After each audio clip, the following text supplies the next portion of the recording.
మొరటోడు అని వాళ్ళు వీళ్ళు ఎన్నెన్ని అన్న పసి పిల్లవాడు నవ్వాడు.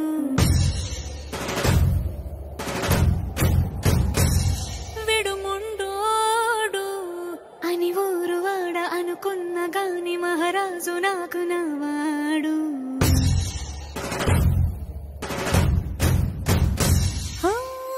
మాట పెడుసైనా మనసులో వెన్న రాయిలా ఉన్నవాడిలోన దేవుడెవరికి తెలుసును నాకన్నా. సూసేకి అగ్గిరవ్వ మాదిరే ఉంటాడు.